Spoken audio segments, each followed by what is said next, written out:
How big do you think that election is, and what two different scenarios do you foresee depending on the result? Because for me, it's chalk and cheese, and I don't know if the world can so I don't know if the America, firstly, or the world can withstand another 4 years of the current regime. Yeah, it's a complex one to unpack, but one that I have spent far too many hours unpacking in my head. I think where to start with this question is to look at where other countries are actually heading. And that's where I want to set the stage. Because America, destiny's in their hands. They either get on the boat or they get left behind. And honestly, you will see the fall of the US as a Western powerhouse.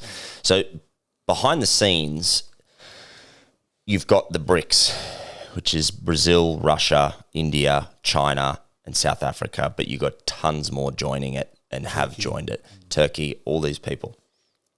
They've been building for, the last sort of 15 years, accumulating gold, setting up their own trade agreements, setting up their own cryptocurrency routes so that they can bypass tariffs.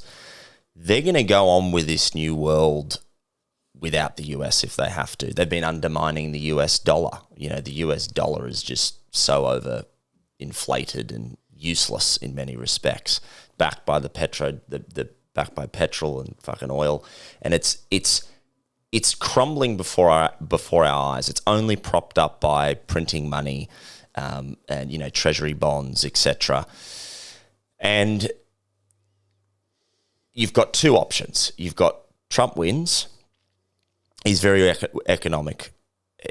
economy focused. So I can see a world where, of course, the immigration issues get patched up if he gets in.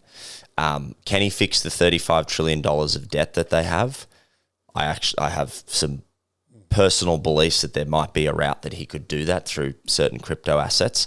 But the big thing for him will be getting on that ship. The ship is there. He knows what's going on behind closed doors with these trade agreements, and that's why he's launched the Liberty Fund, his own digital asset-backed financial system that he can give power back to the people, but also, I don't know the inner workings yet because he hasn't released it all, but I suspect he can then plug into this new system that the BRICS are going to start running with to bypass a lot of the economic barriers that are in place now.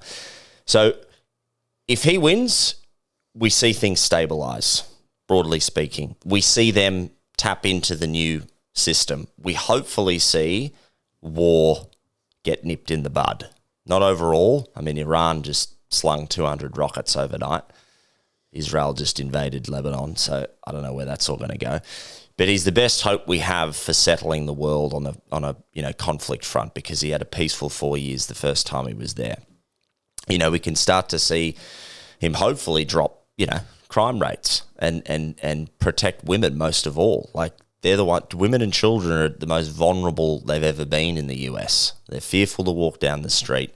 There's illegal aliens and criminals running across the border, and it's absolute chaos. Now, if he wins, I think a lot of those things get nipped in the bud. However, we don't actually know what the reaction will be from the radicalized leftists that have completely too far gone, in my opinion. Yeah. They might incite extreme violence and they've done it things. Before. They've done it before, but they can barely handle their own emotions, let alone equip a gun or fight off, proper men. So I don't worry too much about that. But he is a very antagonistic, provocative kind of figure, and it will incite some sort of reaction. I know that much. If Kamala wins, well, then we have a large problem, because she fuels and feeds directly into the globalist agenda. Mm-hmm. The ties to your WFs, the Bilderberg groups, all the organizations that are really sort of the shadowy organizations that are pulling the strings, so to speak. They have her tied up, and they have the Democratic Party tied up. You see how relentless they are at preserving their wealth. You've got your Bill Gateses, you've got your, well, Zuckerberg's kind of come around a little bit, but all these people that are in the big organizations that are part of the 2030 agenda, the UN setup that they want, the depopulation, you'll have certain amount of carbon credits, you'll have a digital currency on a universal basic income every month. That will get that whole theme of moving towards the thing you and I are most fearful of gets accelerated. It gets ramped up. Yep. The censorship controls, the bills passed, the potentially outlaw of guns, the obliteration of key constitutional pillars in the US get brought into question that they've been pushing for so long. That is all on the cards if that happens.